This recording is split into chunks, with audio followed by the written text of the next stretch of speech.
Good day. Welcome to the Deeper Dive. Dave Bachman and Adam Shaw with you, breaking down a meaty 11-game slate here on Wednesday night. So much to talk about, Adam. We've still got some pending injury news. Marcus Morris has just been ruled out. Dwayne Wade remains out. Russell Westbrook, this situation is kind of in flux as well. It was originally expected to be out, but then there were some reports that he was trying to practice and was uncertain. Mirotic is playing. Elfrid Payton is questionable. If he plays, he'll be limited. Teague and Wiggins are questionable. Rudy Gay is out for rest. They're on the first leg of a back-to-back. Pau Gasol remains out. Lillard is probable. Am I missing anything else? Chetty Osman is questionable. Jimmy Butler's making his Sixers debut. This is a lot. Yeah, this slate's kind of a mess as far as news goes. Jared Allen, I'm not sure if you mentioned him, but questionable. Well, yeah, obviously really important one there. So yeah, lots of moving pieces here, and hopefully we'll just be prepared to quickly adjust when stuff comes out. All right, well, let's say we jump right into it. Welcome to all of our viewers. We're definitely glad to have you here on the Deeper Dive presented by Awesemo. Remember, awesemo.com, AWESEMO. Use that code in the bottom right corner, Deeper Dive, all one word. You go on the homepage, you click on the Join Now, and using Deeper Dive, one word, gets you free access for an entire week to all of our premium content. Oh, and also, I don't know if you guys have done this yet, but for those of you that aren't members already, be sure to go to the Awesemo Twitter handle, awesemo_com, and look at the pinned tweet to celebrate Thanksgiving, giving away a 1 free month subscription to Awesemo. So all you have to do is let us know what you're thankful for using thankful for in DFS, of course. So let us know, get over there, fill it out. Hopefully one of you guys will take home the free month of premium content. And of course, hit us with a like. We love you, love us back. All right, Adam, let's go. Now that those formalities are out of the way, Washington and Cleveland. A bad Washington team is still favored by a lot today. Opened around 11. They're favored by 12 now at home. Cleveland's coming off a rout of the Hornets, holding Kemba Walker to, I think, 2 of 16 shooting, but they're playing the second of a back-to-back. We're still waiting on news when it comes to Chetty. We know Kyle Korver's out for whatever that's worth. Kevin Love obviously remains out. And on the other side, the Wizards are healthy. But you said to me earlier today, you're not and George Hill is out. You're not buying into this 12-point line on this Wizards game.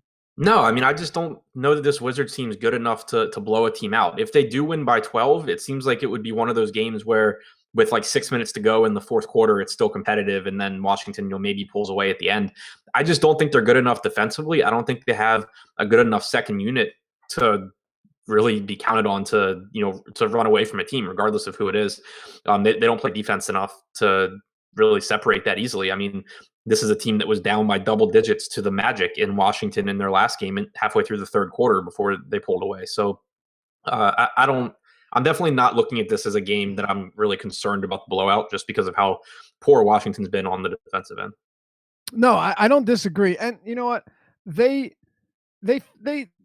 fixed their bench up a little bit, but this still isn't the most formidable bench, right? I mean, Otto Porter Jr., he's a fine player. I'm sorry, not Otto Porter, Kelly Oubre. Kelly Oubre is a fine player, but Jeff Green, all right, I guess, he injects some scoring off the bench, but nobody that really pops off the page is guys, Austin Rivers, Satoransky, that jump out as guys that are really going to keep you with the lead, sustain a lead. And that's why Beal and Wall are playing such big minutes. But this team, let's assume that it does stay relatively close. That means that, on DraftKings specifically here, because a lot of this Washington Wizards pricing is catered to DraftKings. You've got Dwight Howard at 5,800. You've got Markieff Morris, who when he's not in foul trouble or when the bench isn't bringing him back from a big deficit, is playing 30-plus minutes. You've got Bradley Beal at 7,500 compared to his price tag on FanDuel, where he's 8,700. And then Wall's come up a little bit, and he's 9,100. But I mean, a lot of underpriced, at least 3 or 4 underpriced bodies for this Washington squad against the bad Cleveland defense. Yeah, absolutely. Starting with Wall, I am a little bit concerned about him at the more elevated price tag. It's obviously a perfectly fine matchup, but I do think it's worth pointing out that he only played 33 minutes against Orlando. And after that game, Scott Brooks said that he felt like he had been playing Wall too many minutes. That's why he pulled it back to 33. I'm not saying I expect him to play 33 today, but to me, that sounds like maybe you start seeing 36 to 38 again instead of the 40 plus that we were seeing from Wall pretty much every night. And with his price tag where it is, I really would like 40 plus if I'm going to play him. So not as high on him as I am on these other guys. I agree with you. DraftKings pricing in particular is really, really nice for them. Bradley Beal at 7,500. I think there's a lot of guys around him that are also very good plays, but I think 7,500 for him is too cheap. The front court in particular, though, I love. Dwight Howard at 5,800 here.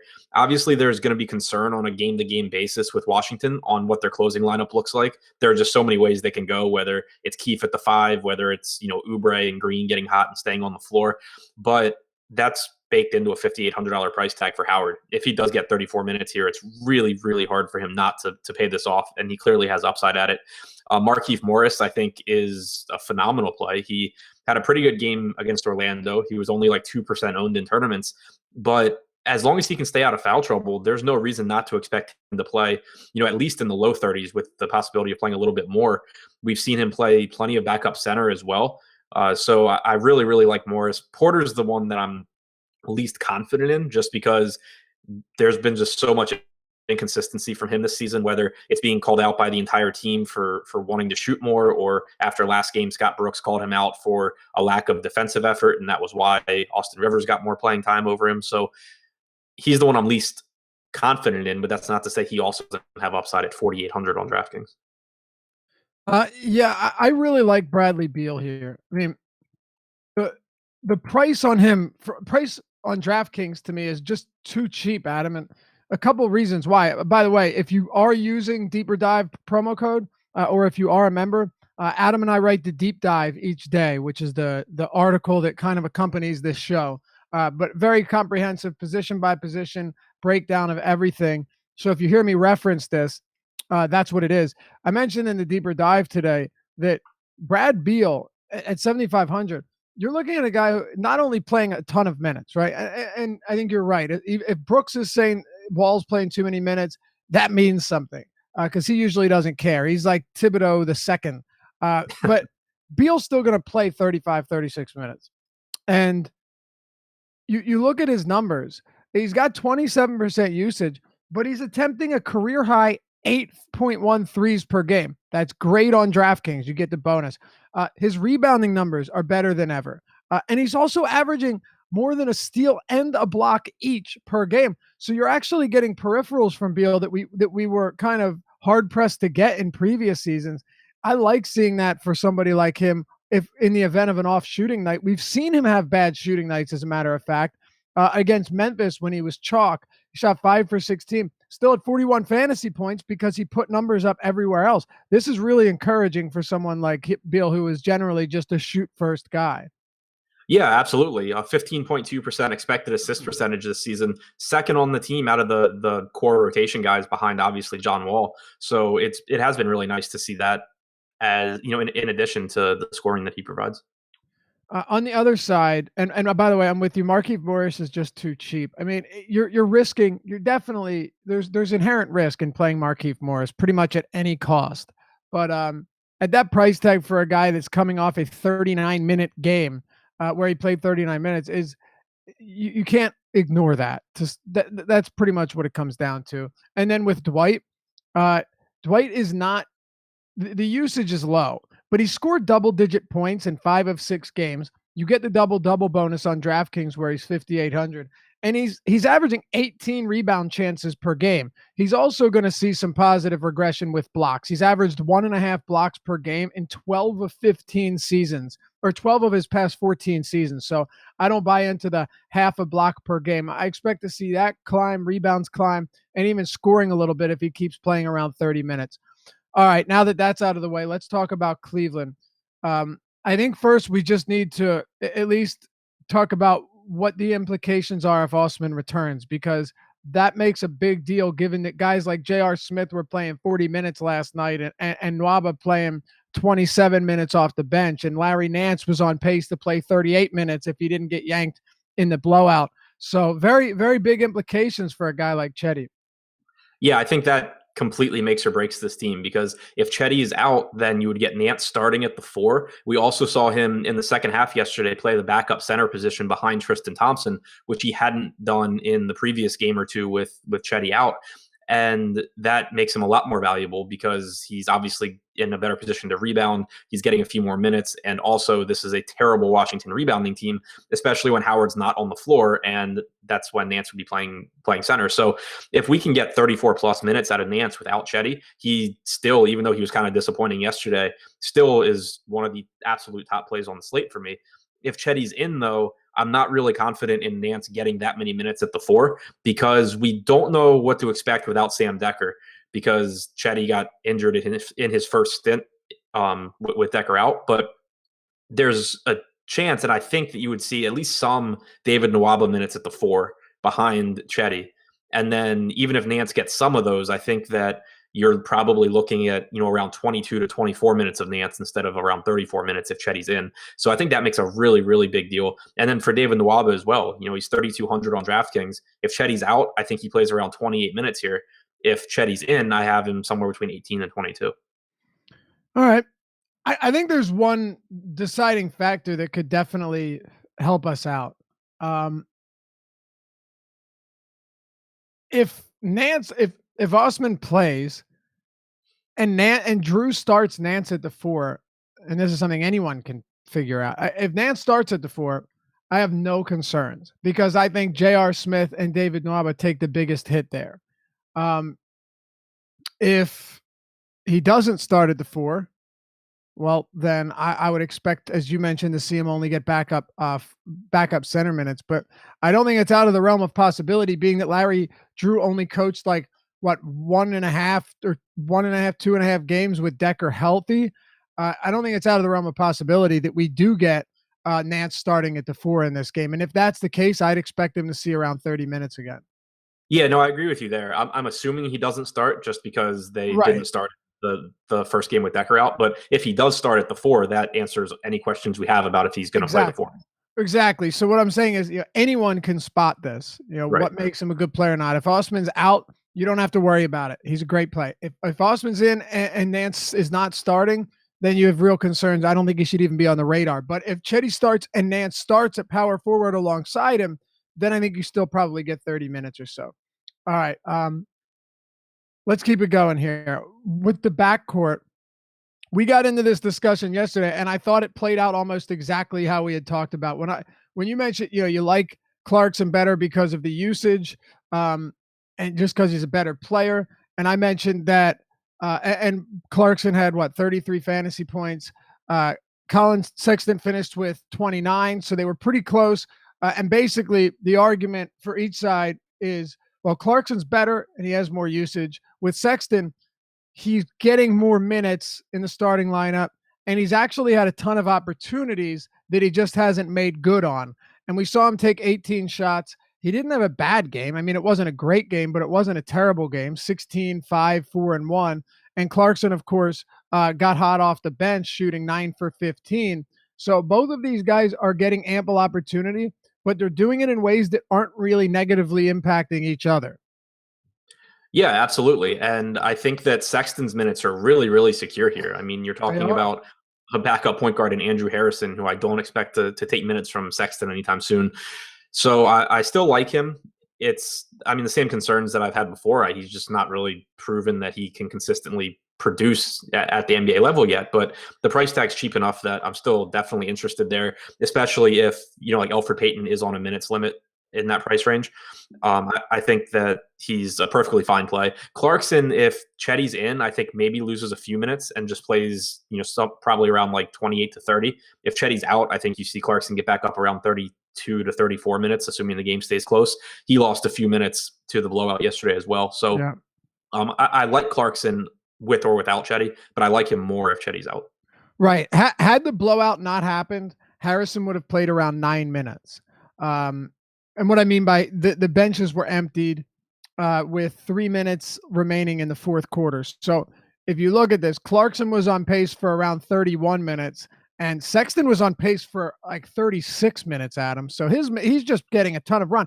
And by the way, Larry Nance would have probably I don't see any reason why Nance wouldn't have played around 37 minutes as well, given that he was pulled at the same time as Clarkson and Sexton. So, I mean, if Chetty's out, you're pretty much locking Clarkson and Nance into another huge role in terms of minutes. Or I'm sorry, Sexton and Nance, and then Clarkson into around 30 minutes off the bench, all three of them. And then, of course, you have Tristan Thompson. But the problem with him is no matter how good he's been recently, I have a very tough time prioritizing a guy like him when the center position is ungodly deep tonight. Yeah, exactly. Josh and I talked about that on the show this morning, and I love the spot for Tristan Thompson. I mean, Washington's been one of the worst rebounding teams this year. They've gotten better with Dwight Howard back, but they're still not very good, and Howard is still playing through an injury. The problem is just I can't really actually get to Tristan Thompson at the same price tag as Dwight Howard, at a price tag that's close to DeAndre Ayton, that's within $1,000 of Yusuf Nurkic. It's just an insanely deep position, and that's not to even mention the guys at the top. So, yeah, it's a spot where I love the spot for Thompson. It wouldn't be surprising at all if he has a big game, but I just can't prioritize him relative to other guys on this slate. It's just too tough. And you know what another issue is, Adam? It's not that the center position is too deep. The center position is deep and loaded with guys that are underpriced at the position. Yeah, absolutely. Like all the guys I just said, I think are about $1,000 too cheap. And as good as Thompson's been, you are still paying for that recent production. I don't think that people are going to argue that Tristan Thompson priced around $6,000 is too cheap, consistently going forward. I think he still has upside there in this matchup, but it's just not as, bad, as poorly priced as some of these other guys. Yeah, I'm with you on that one. I'd love to spend more time on this game because there's so much to discuss, but we got to keep moving. We only have until 6 o'clock here before we turn it over to the Live Before Lock crew. Philly and Orlando. Jimmy Butler is back.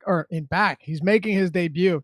And you and I had kind of a good discussion about this today, because I am on the other side of things where I think Jimmy Butler's arrival could actually help Ben Simmons and not hurt him. And I know I stand on an island to some extent from a DFS standpoint, but let me explain myself, Adam, and then I'll let you break this down, the game. So Simmons is averaging what?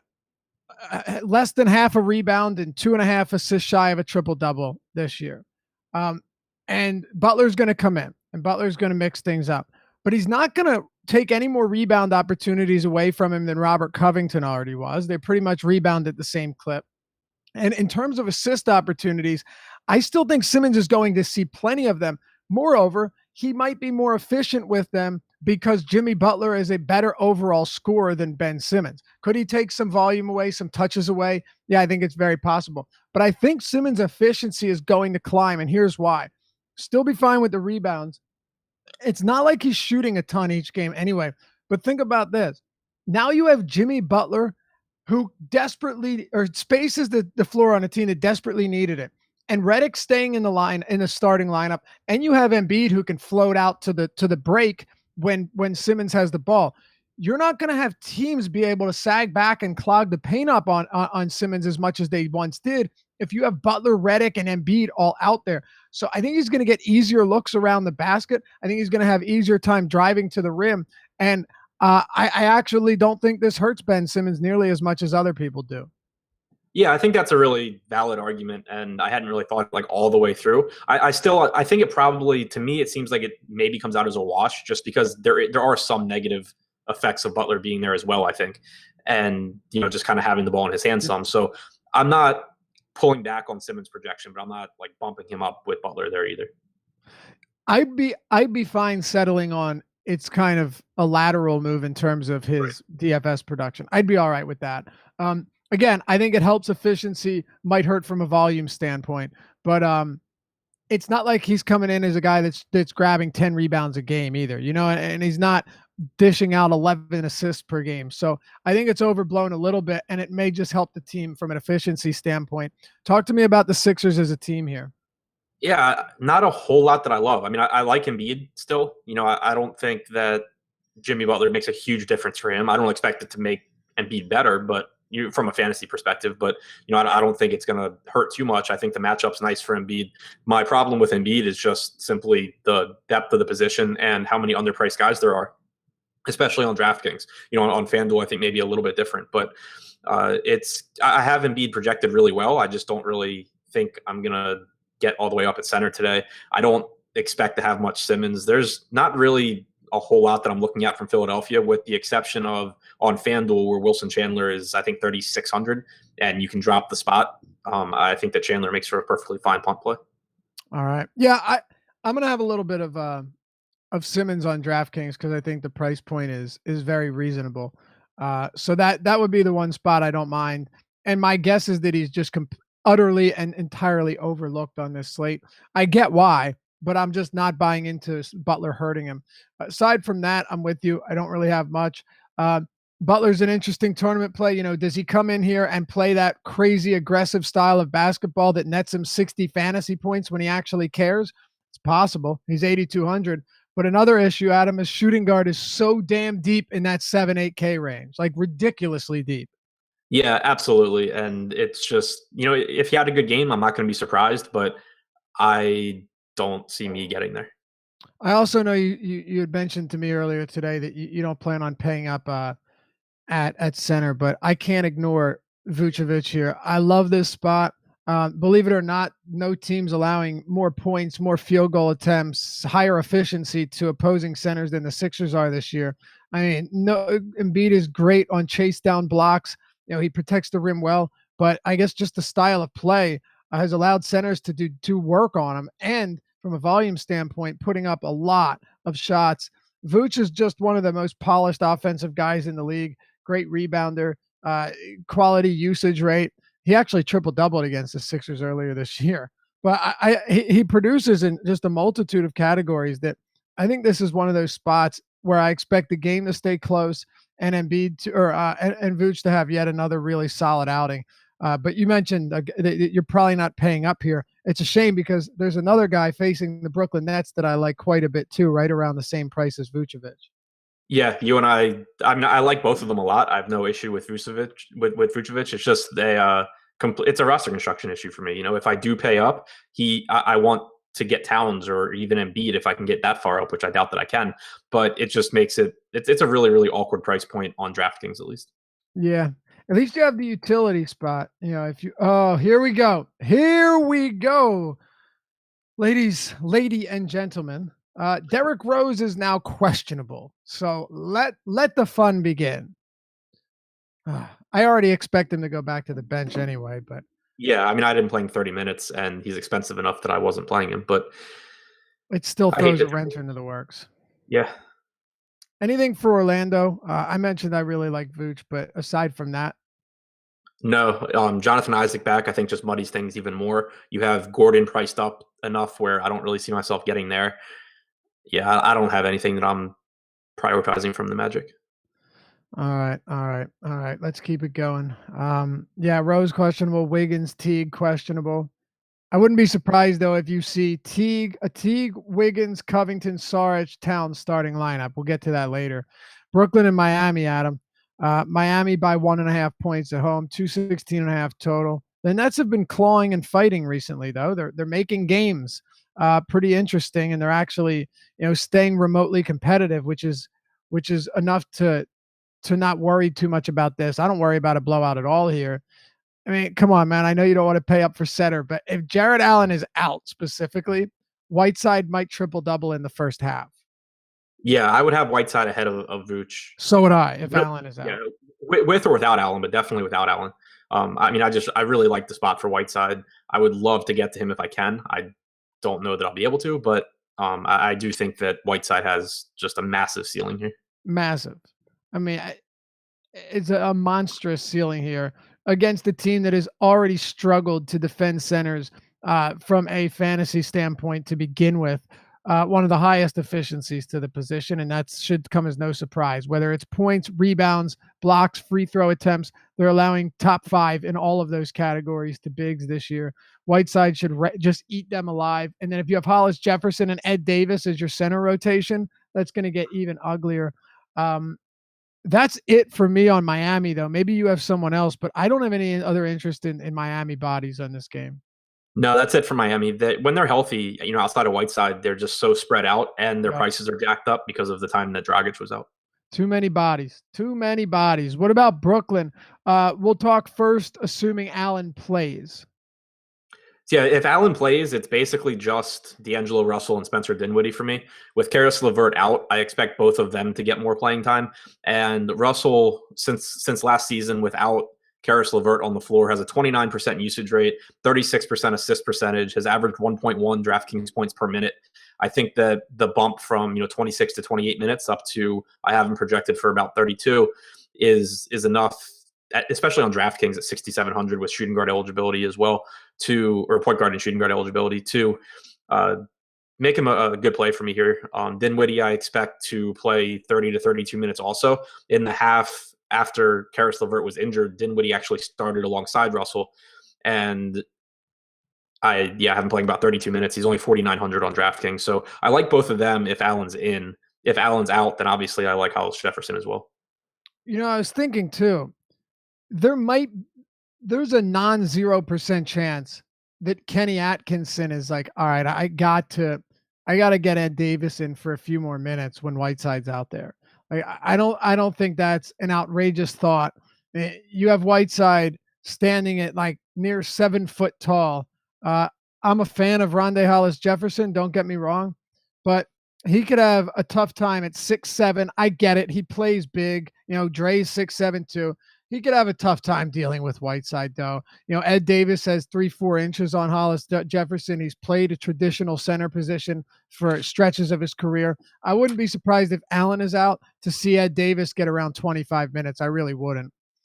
Yeah, no, I agree with you there. It wouldn't be surprising. I would still project it to Hollis Jefferson, though. Yeah, you kind of have to. But at the same time, I wouldn't at all be surprised if Hollis Jefferson saw a little bit less than he did last game. But Hollis Jefferson still got to be the guy you're targeting first there. Whiteside more than anything else in this game, though. Do you have anything else on Brooklyn? I guess because you and I talked about it, and I talked about it with a couple other people too. I think there's two ways that Brooklyn goes as far as DeMarre Carroll getting more minutes.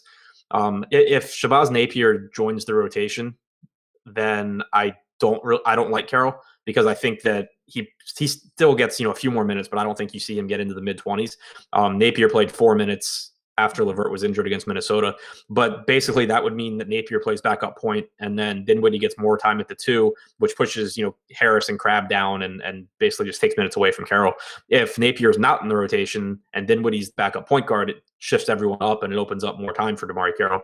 So unless we see beat writer confirmation on that, I think it's kind of a guessing game. I'm guessing Napier plays, but I think that there's really two ways that DeMarre Carroll can go here.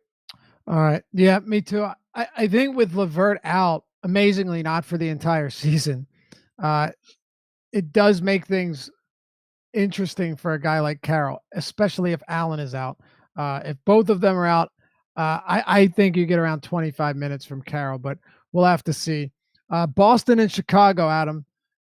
Boston, huge favorites here, 13-point favorites at home, 211 total. The truth is, though, they have a really good defense, but this has been a Boston offense that has really struggled to produce. I mean, offensive rating, they have the 5th lowest offensive rating behind the Suns, Hawks, Magic, and Bulls, of whom they're playing tonight. That's not particularly good. They're sandwiched in between those teams and then the Knicks, Grizzlies, Cavs, Pistons, and Rockets, who are all ahead of them. It's been a tough go for the Celtics offensively, but that does not mean I'm ignoring Kyrie Irving, who has been phenomenal lately. Monster usage, just doing everything. Looks like he's back to his old form. Everything about Kyrie Irving right now, outside of the potential blowout, has me really, really liking him. And then Gordon Hayward played 31 minutes, played more than 27 for the first time this season, and he's pretty cheap as well. Yeah, and Marcus Morris is out, so Yep. I think it solidifies Hayward's Not minutes. Markieff, by the way. I saw a lot of comments. People think it was Markieff. Saw some in YouTube chat a few minutes ago. It is Marcus Morris, just so we're all clear on this. Not Markieff. Yeah. And so him being out, I think it at least solidifies Hayward's minutes. And I think maybe you get, a couple more for Hayward, putting him at, 32 or 33 here. He's been bad offensively, but he's still really cheap. And this is still a really good matchup against Chicago. So he's pretty easily my favorite guy from Boston. But I'm with you on Kyrie. It's obviously a spot where he can do really well. I do, and on DraftKings in particular, where he's cheap. If I have Kyrie, I want Zach LaVine in my lineups, because if Kyrie goes out there and throws up a 55 fantasy point game, there's a really good chance Zach LaVine's playing well on the other side. No doubt. And we'll get to that in just a second, because I'm in 100% agreement with you. But, you look at Irving, he's going to be going up against Ryan Arcidiacono and Zach LaVine in the backcourt. Like, that's hardly an imposing matchup. Yeah, absolutely agree. Yeah, he should just eat. The only concern is that, how many minutes is he going to play if this game blows out? But yeah, over his last 6 games, you've just been seeing monster numbers, 1.45 fantasy points per minute. Leading the team, no surprise, in touches, 12.2 potential assists per game, which is another really strong number. So I like all of this, including the 34 minutes per game. But you just brought up Zach LaVine. I think it's entirely different from FanDuel to DraftKings. I want to make that clear, at least in my opinion. Not because LaVine is overpriced on FanDuel, but because he's underpriced on DraftKings. And on FanDuel, you have him as the same price as Bradley Beal, Jimmy Butler, $200 cheaper than DeMar DeRozan, only $400 more than Donovan Mitchell. On DraftKings, you have him below the 8K mark, Adam, which is a sweet spot where we've been playing him all season long. It's a tough matchup with Boston, but they've sprung leaks to guards like Jamal Murray with a career high in scoring. Devin Booker dropped 38 real points on him just last week. So it's not like they're completely immune to getting beat up by guards that shoot 20 plus times per game. Yeah, Oladipo had a big game against them as well. Yeah. And it's something that I think we talk about a lot. It's a bad matchup against Boston. It's tough, sure, but the price tag accounts for that. You're talking about a guy who in competitive games is playing 38 minutes and shooting the ball, 20 to 25 times and getting to the line as well. Has around a 35% usage rate. He is kind of this entire offense. So once the matchup is baked into the price, you kind of don't have to worry about it as much anymore.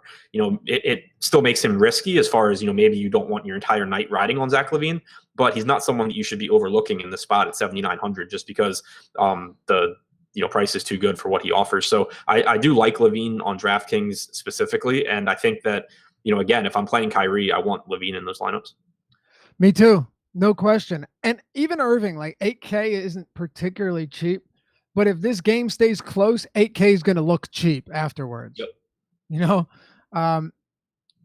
The Hayward thing, again, with Marcus Morris out. Now, if this game does blow out, I have no doubt that Hayward will be one of the first guys off the court, right? Just because they've been looking to limit him to begin with. But if it's competitive, he's getting his normal minutes. Anything else on the Chicago side that you think we should talk about? Wendell Carter Jr. is down to 5,700. And I know we're being DraftKings specific on this game with certain spots. It's because this game is DraftKings does a lot of matchup based pricing, which can really skew the price tags from one site to the next on a game to game basis. And that's kind of why.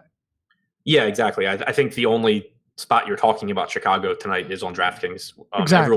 Everyone's a lot more expensive on FanDuel and more plays. But yeah, I think that if you're max entering tournaments, which I'm not tonight, I'm sticking to 3 max and single entry stuff. I think that Carter and Parker both have upside as well. They're just cheap. Carter has had a couple of poor games in a row, but we still know what kind of upside he has. Jabari Parker sucks, but he still plays, low 30s in minutes and he shoots a lot. So I'm not as confident in either one of them as I am in Zach LaVine, but I still think that if I were playing 150 lineups, I would have a fair amount of exposure to them mixed in, especially where I'm playing guys like Hayward and Kyrie, because they're where the production's coming from for Chicago if this game stays close. If you answered this question already and I missed it because I was reading the YouTube chat, just tell me and we'll move on. With Marcus Morris out, right? He's playing around 25, 27 minutes nightly. With him out, assuming Hayward gets 30 minutes, and Hayward played 30 minutes last game. Morris played 25, so there'd still be 25 minutes to go around. Jason Tatum's playing like 35 minutes in close games, so I don't see really him getting much more. Do you think it goes to Jaylen Brown, who's seen his minutes come down a little bit and is still averaging 30? Where do you see this going? Because most of the guys that we've just discussed, Al Horford included, playing 33 or so minutes in competitive games. Where do you see the minutes trickling to? Because I don't see Hayward playing 38 minutes in any scenario. Yeah. So where are they going? Yeah, I gave a few to Hayward, so I have him at 33. I gave a lot to Daniel Theis, so I have him at 14.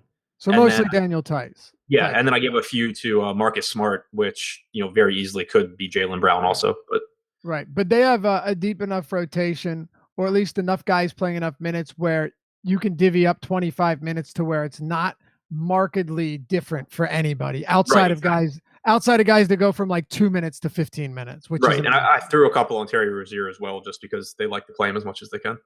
Yes, good point. Try and showcase him for the inevitable trade that might not ever happen. Okay, Toronto and Detroit. Toronto 10-point favorites at home.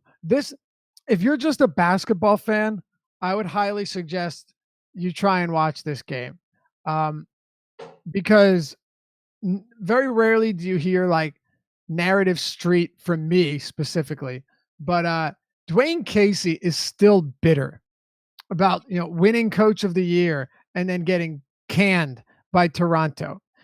And I have a feeling his boys come out, and if there was a line to bet, I'd be betting Detroit plus 10. I think they play for the man tonight. I do. Now, that's all kind of intangible shit that I'm not going to really factor into fantasy. And I hate playing guys against Toronto anyway, so I'm not interested in Detroit. But I actually wouldn't be surprised if Nick Nurse starts Jonas Valanciunas at center tonight. He did it against Utah when they faced Rudy Gobert. He did it against Dallas when they faced DeAndre Jordan. So I don't think it's insane to think that Joe Val starts at center tonight. Yeah, I agree with you completely. And what is really appealing is if I project Valanciunas for 22 minutes, he jumps out at his price tag to me as a really good play. And if he started, then you can see 24. He hasn't really played more than 24 or 26 at all this year, but that has sometimes also been because of things other than a normal rotation, like blowouts and foul trouble. But even if he's just so cheap that even if he gets 24 minutes here and splits it down the middle with Ibaka, then he just becomes a phenomenal play that is basically always low owned. You know what else I was thinking? You might see something different tonight. And this, I'm not suggesting this will happen, but I don't think it's entirely out of the realm of possibility. And it, to be fair, it might be, because then who are you going to back him up with? But looking at this jumbo front court for Detroit, what are the chances that Ibaka starts at the 4 alongside Joe Val? I think pretty low, just because Ibaka's played I want to say 12 minutes like at the 4. Nothing. I know. I just feel like this is a very unique spot with Blake and Drummond. Yeah, I mean, if they were ever going to do it, it would be here, but I'm still not expecting them to. Yeah, me neither. I think a non-0% chance it happens in a very unique situation against this Detroit team. But Siakam's handled himself well, and I think that kind of lowers the probability that it happens. Yeah. What are your thoughts on Kawhi Leonard? I like him. I think he's too cheap, especially on DraftKings at 8,600. At small forward on FanDuel, it's appealing as well. I'm not getting a ton of him, I don't think, just because of all the other guys that I like around him. Josh and I talked about it this morning. I always, for whatever reason, just kind of underproject Kawhi relative to my other players. Like the model I use just doesn't really like Kawhi that much. So I haven't projected as a really good play at his price still. It's just that I don't end up getting a ton of him. It's kind of funny. Kawhi Leonard, 5, 6. Where do you think he ranks in touches this year in the league? If you had to just pick a rank, top 10, 108th. Wow, 108th. I was guessing top 10 because you were asking me. I guess I went the wrong. You went the wrong way. You went far in the wrong direction. Yeah. He's averaging as many touches this year as Jeremy Grant, Nicholas Batum, Corey Joseph, and Rodney Magruder. It's Kind of pretty crazy. insane. Kind of crazy, right? Where do you think he ranks in points per touch among anyone playing 20 or more minutes per game? I'm going to double down on top 10. Number 1. Imagine if Kawhi Leonard, now efficiency obviously declines the more you touch the ball with the more opportunity, but imagine if Kawhi Leonard didn't rank 108th in touches. Right. Yeah, that's pretty crazy. It really is. I was shocked to see that. Fortunately, he's been pretty efficient. Actually the most efficient player in the league, but still that doesn't necessarily help all that much.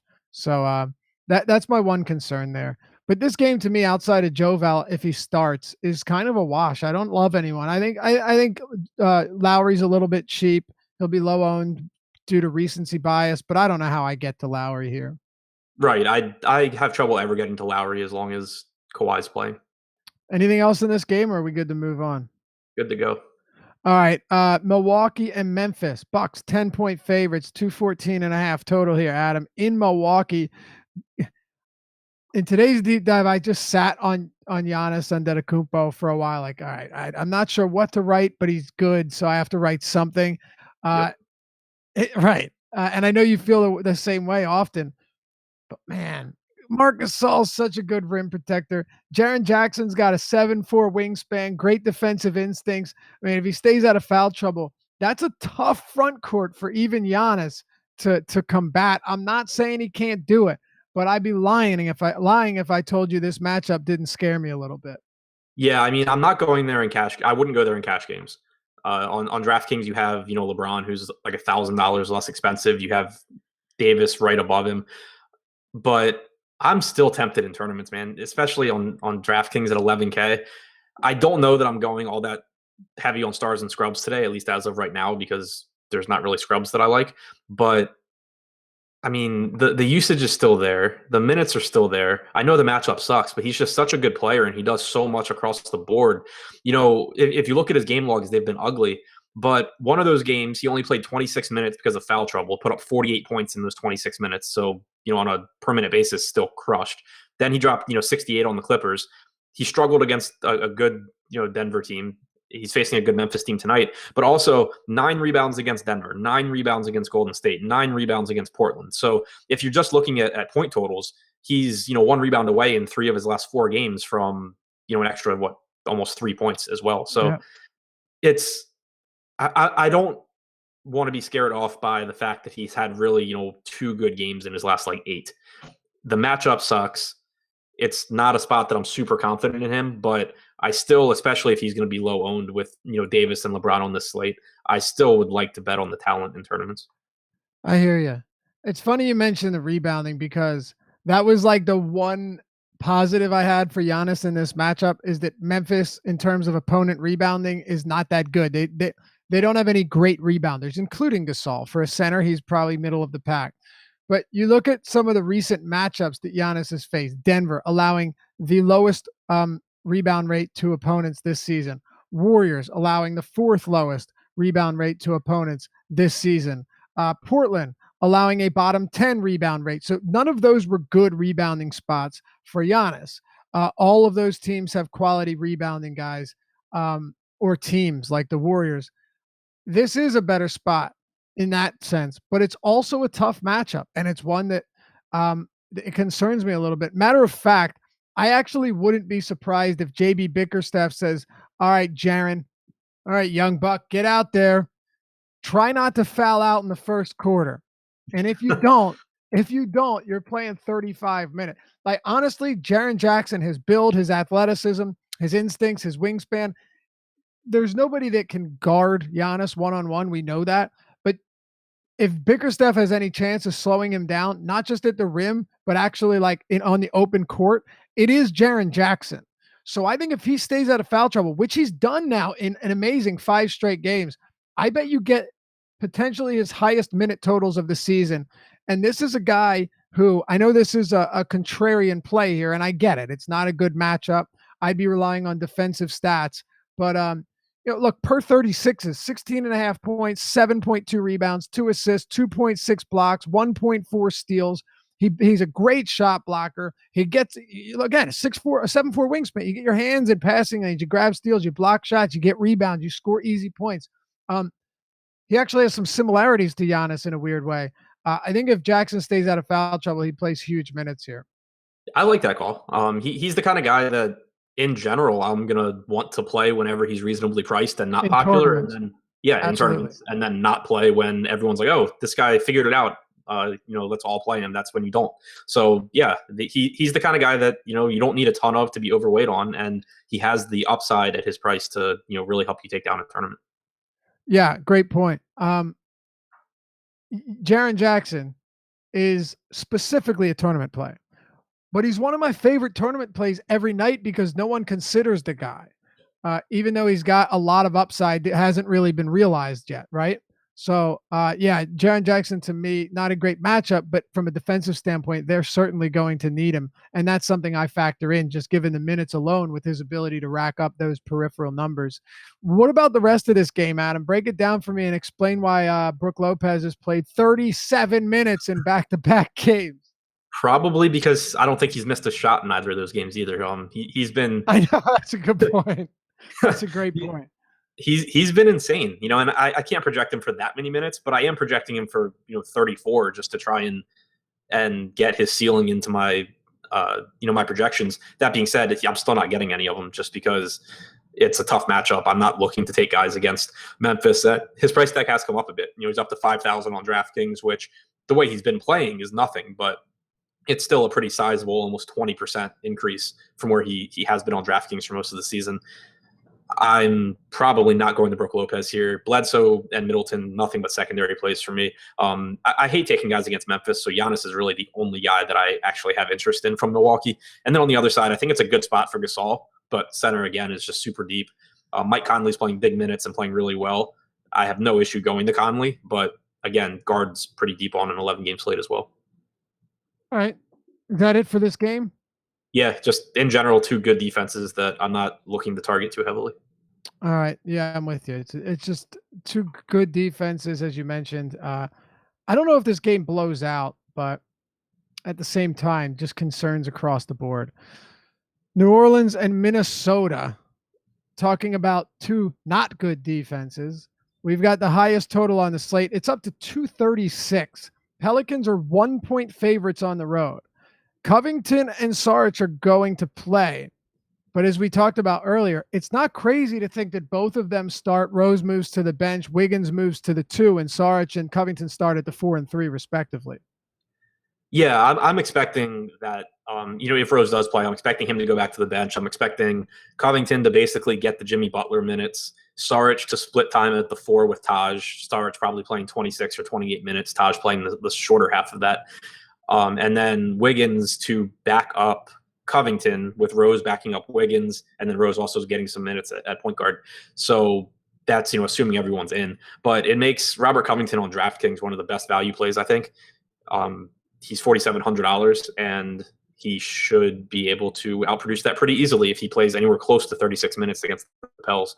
So I like him a lot. Saric would be more of a tournament pivot, assuming Covington does get a lot of ownership, because I think he does play significantly less minutes than Covington. Obviously, there's a chance that he just shoots the lights out. Jeff Teague, questionable, sore after Tibbs played him 36 minutes in his first game in like 2 weeks. So if he's in, I haven't projected for 30 minutes if Rose is in. If Rose is out, then I think Teague plays a little bit more. But Teague's still cheap enough that even if he only plays 30 minutes, I'm still getting a lot of him in my initial crunches right now. So I think that makes him a good play. And then Karl-Anthony Towns, obviously, about a 25% usage rate since last season alongside Wiggins without Butler. I don't expect the addition of Saric or Covington to really affect Towns in terms of his usage, because I just don't think he defers to either one of those guys. So I still really do like Cat here. Center position is deep and everything, but he's the guy. He's one of the guys that I really would like to pay up for if I can. All right, let's do some housekeeping here real quick on the deeper dive. Number one, Cedi Osman is available to play. He's dealing with those back spasms, back injury, but he'll have his minutes monitored and he'll come off the bench. Two things to mention here. Adam, whenever you hear minutes monitored, we don't like to hear that. Yeah. You know what I mean? Now he's coming off I don't think this is a big concern, but I'm saying, remember Bradley Beal will have his minutes monitored, played 40 minutes. No, that's exactly what I was thinking of. Exactly. Yeah. It happens way too often. Minutes limited and minutes monitored is an entirely different thing. But minutes monitored to me is like, the coach is going to watch him play and then he's going to say, how are you feeling? And the super, super competitive, like alpha male athlete's going to say, I'm good. Yep. Exactly. That's his minutes being monitored. Exactly. Yep. Unless you're LeBron James in 2018, you're trying to get back on the court. Right. Or Jimmy Butler of the Minnesota Timberwolves. Or Anthony Davis when Cousins isn't in your ear. Yeah. Yeah, exactly. Could keep going. But coming off the bench, I think Chitty still gets good minutes. But what this pretty much means is that Nance is still starting. Right. That was the big takeaway for me. Yep. And that, you might see Chetty getting back up 4 minutes and then Nance getting back up 5 minutes when Chetty's playing the backup 4. Like that's what I fully expect. Right. There's a lot of ways that this can work, like both of them on the court together. So I still think Nance's minutes should be pretty secure here now. Yeah, I like Nance. I think that if Chetty does play, reasonable minutes here, there's obviously a chance that he doesn't. But if he does, I think that it cuts into probably like J.R. Smith. You could see Nwaba switch, maybe get more minutes at the 3 than he was at the 4, have Chetty back up the 4. JR becomes basically strictly like a 2. So I think that's where you see most of the minutes cut out, assuming that Chetty does start at the 4 now. That means that Nance starts at the 4 now. Right, exactly. Also, Deeper Dive, sign up on Awesemo for a week free of premium content behind the paywall. Everything included using the code Deeper Dive. That is one word. Go to the homepage, awesemo.com, AWESEMO.com. Click join now, and they will guide you from there. Also, we got 93 likes. Can we get this up to $150 or something? Come on, we got 950 people watching the stream. Show us some love. Show us some love. All right. Anything you haven't talked about on the New Orleans side or Minnesota side? Obviously, this game's going to have a lot of popularity, but we're still waiting on Wiggins and Teague, and I would expect Wiggins to play, but who knows? And now Derrick Rose is questionable. It's a mess again. I'm expecting Teague and Wiggins to play. I'm expecting Rose not to. I have no idea. It's yeah. For FanDuel purposes, that's the assumption I'm going with. For DraftKings purposes, I will be at my computer at 9 o'clock, I guess. Yeah, or 8 o'clock, whenever that game starts. But yeah, from the New Orleans side, Mirotic in, Payton questionable, and minutes probably limited if he does play. I'm projecting Payton. I went ahead and projected him for like 24 minutes because he's 5,200 on DraftKings, and I want to see like how low I can project him and still get him in lineups. And that kind of was like the limit. So I'm not playing a lot of Payton if he is in, but I still think the price tag's really cheap. The fact that you have like Derrick White there for less makes it pretty easy not to play him though. Anthony Davis, obviously I like the spot for him. I think he has a monster ceiling, but Mirotic being back, this team, just being back to full strength, I don't love paying up for Davis. It's not that I dislike Davis. It's that I dislike a lot of the value on this slate. So unless something like really good opens up, and I guess Larry Nance kind of helps with that, but it's going to be hard for me to pay all the way up for Davis probably. All right. Oh, by the way, Bathrobe Basement Music Ties says, sure, I got a like for you guys. And then a dislike popped up, and I thought it was him. But then he said, my pleasure. You guys are consistently awesome. I try to like every day. So that is my fault. That is totally my fault. We appreciate you, man. The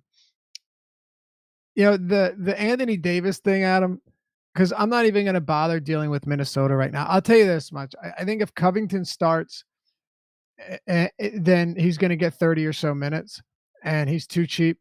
On DraftKings. I think if Sarge starts, you can throw in something similar. I still think he plays big minutes and he's cheap across the board. So I don't hate either of them. But aside from that, you're just rolling the dice on a lot of guys, and it's hard for me to pay for Towns with center as deep as it is.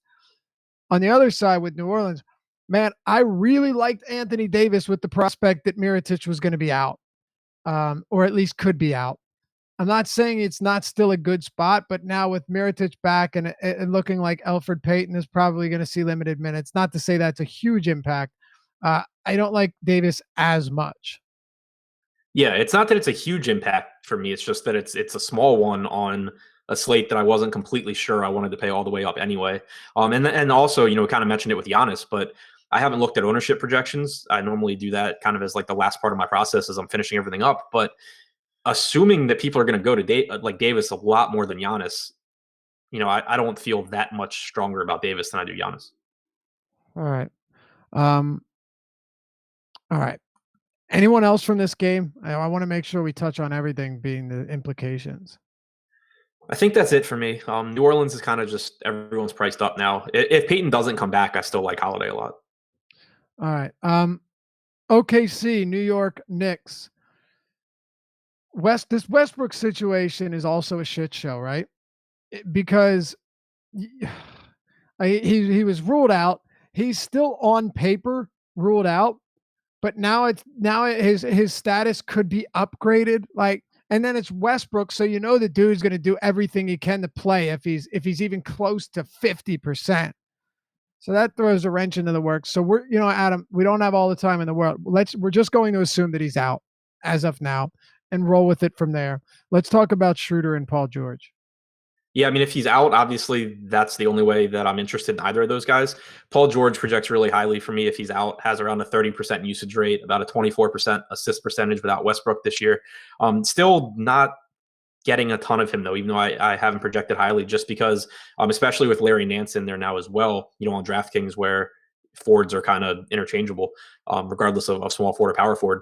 It's a position where I do have value guys that I like in that like $4,500 to $5,500 range. So I haven't been finding myself really paying up there all that much. Schroeder, his price tag jumped on DraftKings to 7,800. Really stacked position. Not in love with him there. So I've actually been projecting Westbrook in just to see if I get any Westbrook, and I haven't been. But in general, I think it's safe to say I'm not going very heavily on this game. I agree. I did want to backpedal for a second. I think if Sarge starts over Gibson, that's even better for Anthony Davis, because then you have a Sarge, Karl Anthony Towns front court that should just get ravaged by Davis if he decides on wanting to play. Yeah, I hadn't really thought about that. Good point. Yeah, it could make a big difference. Sarge defense is not exactly primo. Yeah, Schroeder, you're getting a lot of usage. You're getting a lot of minutes. Same thing with George. Both of those guys, to me, though, on an 11-game slate are tough to prioritize. More of secondary options. And then even Steven Adams, as good as Adams has been, I don't know if I think the prices come up high enough now where you just go to the next three guys that are underpriced at center and ride that wave until it comes up above 7K. Yeah, exactly. It's really what it is. It's just like a revolving door of underpriced bigs. And you just got to keep playing the ones that are too cheap. It was Wendell Carter Jr., it was Adams, it was Cantor earlier on. It was so many of them, and it just keeps happening. On the New York side, are you looking at anything? It's By the way, just Ntilikina is not starting, and he shouldn't be because he's bad, which helps Dennis Schroeder out. Yeah, Ntilikina and Dotson both to the bench in favor of Kevin Knox and Emmanuel Mudiay. This team, I think, you called that weeks ago that Mudiay was going to be starting soon enough. Yeah. I mean, it's whatever. It's just, this team's just such a mess because there's so many bodies. None of them are really good. None of them are really better than anyone else except for Enes Kanter, who they have no interest in playing. So Hardaway is going to get his minutes. That's about all you know. Kevin Knox, it's a tough matchup. He's cheap if you want to roll the dice in some large field lineups, sure, but he's not someone that I'm really in love with. Mudiay, it's kind of the same thing. Like, who knows how many minutes these guys are actually going to play, especially in the case of Mudiay, who is very capable of going out there, turning the ball over 18 times and being benched. It's just a complete, dice roll to me. Noah Vonleh is the one that I think I'm probably most interested in, especially on FanDuel. I believe he's 4,600. I still think that as long as this game stays competitive, which is a huge, huge if, he would, play 28 to 30 minutes. And he's been productive, and it's not just from scoring. It's, assists, it's rebounding. So I have some interest in Vonleh, but in general, I just kind of want to stay away from what I expect to be a nightmare rotation for the Knicks. An absolute nightmare. 100%. The baller said, "Damn, Lafayette, I didn't realize Jaren Jackson had been going off." Because he accused me of never watching Jaren Jackson play. I mean, come on, fella. I've watched the guy play. Come on now. But no, look, and he was saying, I think he said bonehead. I think he meant a bonehead earlier. He was, dude, that's why I mentioned the guy had been in foul trouble every single game, but he's been limiting that lately, and he's looked really, really good. Yeah. So that's all I'm saying, man. Keep an eye on him, not just tonight, but going forward. If you're getting a mid 5K Jaren Jackson, exploit that in those matchups. I want to move on from this game. I really don't have much interest in the Knicks at all. Yeah, no, I'm there with you. All right. Dallas and Utah. Here's another barn burner for you. 212 total. Jazz 5-point favorites on the road. I like Donovan Mitchell on DraftKings where his price is down. I think 7,400 is fine. I don't know if you're going to be able to prioritize him with Beal at the same price and a bunch of other guys very cheap, but I don't think he's bad. Where do you stand on this game? Not prioritizing anyone from either side. You know, I agree that the price tag on Mitchell's fine on DraftKings at 7,400, but I would still prefer Levine, Booker, Beal, you know, just in that price range. So not prioritizing him. Yeah, nothing. Tough matchup for Dallas. There's nothing. Oh man. Method Man Johnson says slow-mo 30 plus tonight. Slow-mo is Kyle Anderson. Yeah. 30 plus minutes, maybe. Anderson's projecting well for me. I never like him. I hate that his price jumped to 4,800 on DraftKings. I still think that he's a good point per dollar play. I'm just not sure that he has enough of a ceiling at that price for me to want to risk the percentage of the time that he just sucks. Right. Do you want to quickly just discuss? We don't have a lot of time, so just break it down quickly. But I thought you unearthed an interesting gem about Alec Burks today, who is now playing more minutes, but should have been playing more minutes the whole time because they don't have any other scorers outside of Mitchell reliably. Yeah, I mean, it's not something that I'm confident is going to continue on a every night basis, but he did take basically all of Royce O'Neal's minutes last game. The normal rotation had been that Burks backed up Donovan Mitchell and O'Neal backed up Joe Ingles. O'Neal played like 4 minutes, and then Alec Burks became the backup for Ingles and for Mitchell. O'Neal is a very good defender, though, so I don't know that that's the game plan moving forward. And even if it is, I don't think that Burks is – he's nothing more than a FanDuel punt where he can get hot, and if he does, then he's min-priced, and if he doesn't, you can drop him. Outside of that, though, it's kind of useless information. It's just something to keep an eye on moving down the line. What about the Dallas side of the ball here? I don't have anyone that I like at their price. Like, I don't have anyone on Dallas projected as a really great play. I think DeAndre Jordan on DraftKings at 6,500 is underpriced, but so is every other center. So I'm not prioritizing anyone. Me neither. It's hard, especially with prices rising too. Doncic has actually come down a bit, but another matchup dependent price tag, 6,900. I think you can do better than that here. Quickly, and then we'll move on. Jamie St. Patrick says, no love for H. Barnes, huh? I added the huh. He didn't say huh, but I added that. I'm assuming that's what he... Yeah, I mean, not really. His price tag jumped like 10% on DraftKings where he had been really underpriced. He's 6,200 on FanDuel, which doesn't really seem like a discount. So, yeah, I mean, if he were like a last guy in, I wouldn't care. But I just think that I'd rather play someone like Jaren Jackson. All right, screw Harris and Barnes. We got news, baby, and we called it here on the Deeper Dive. Jonas Valanciunas is in the starting 5 alongside Lowry, Green, Leonard, Siakam. He will be starting at center tonight.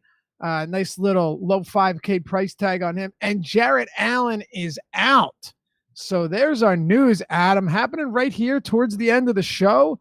We get it prior to going off the stream. This is good stuff, man. We're making progress here. Doesn't it feel like the NBA this year has actually been really good about giving us news like an hour and a half before lock, except for Tibbs?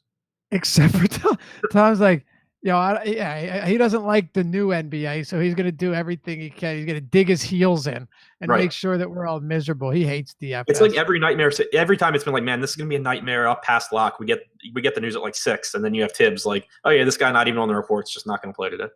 Yep, absolutely. Robert Thompson, I will go back quick. Any love for Noah Vonleh getting a lot in my crunches?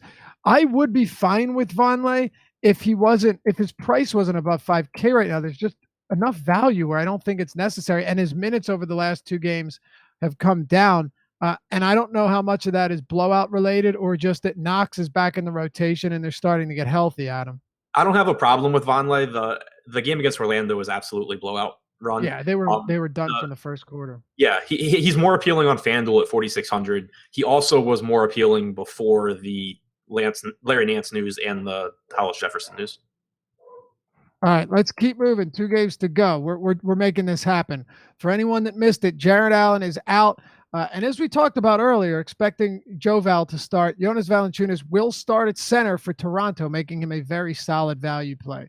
Phoenix and San Antonio, we've got the Spurs here, 5-point favorites on the road, a 213 total. Let's start with San Antonio. Derrick White, interesting play. DeRozan, $8,900 on DraftKings. He's playing the second most minutes in the entire league this year, Adam. So that stands out.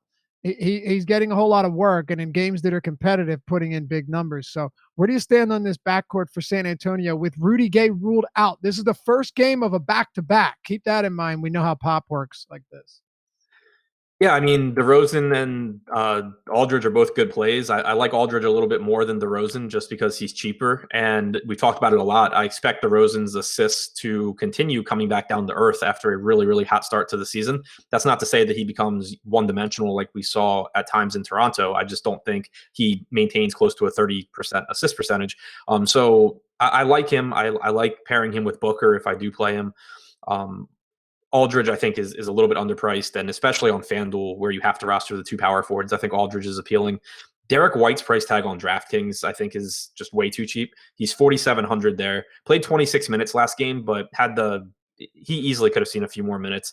Came out a little bit before the end of the game, missed a couple of minutes at the end of the first half.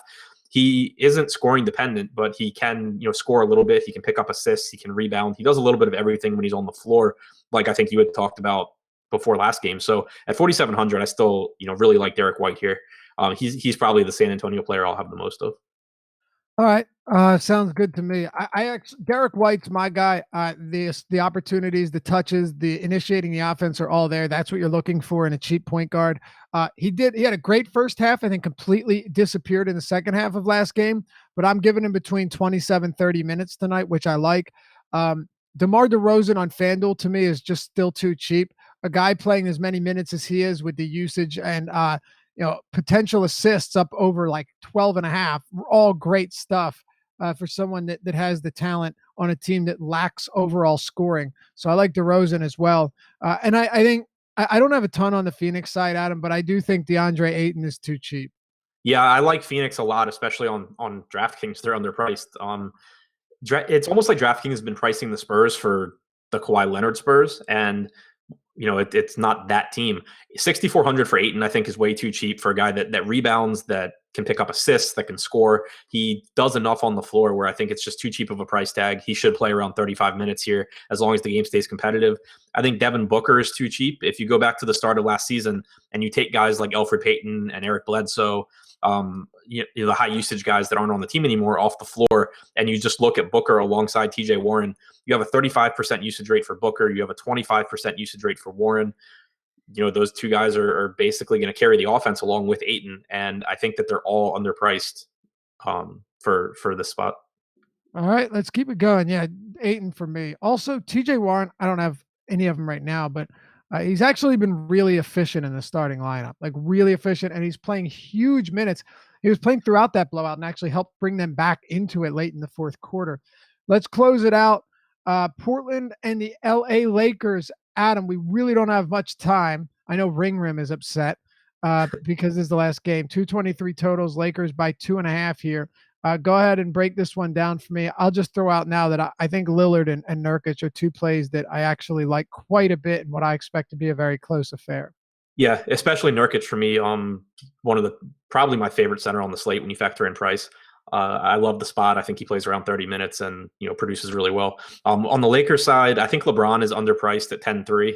I don't love him. I don't love him in tournaments just because we really haven't seen that high of a ceiling from him. He can go out there and get you mid 60s, but I don't know if I'm paying up unless I really just can't find the money, I would rather try and get to Giannis or Davis over LeBron in tournaments. But I think the floor that LeBron gives you in cash games is really nice. That's really all that I have from the Lakers, though. The rotation kind of is just pretty flat right now with the addition of Tyson Chandler. You've seen JaVale McGee drop back to about 26 minutes. Chandler gets around 22. Kuzma's not playing the 5 anymore. So I don't really have much from the Lakers side. I'm more interested in the Portland side. Me too. Nurkic and Lillard are my two guys. And LeBron is still a little cheap on DraftKings, even though all of his numbers from last year are down. All of his rates, all of his potential numbers, his rebound chances, everything's down. So that concerns me a little bit. All right.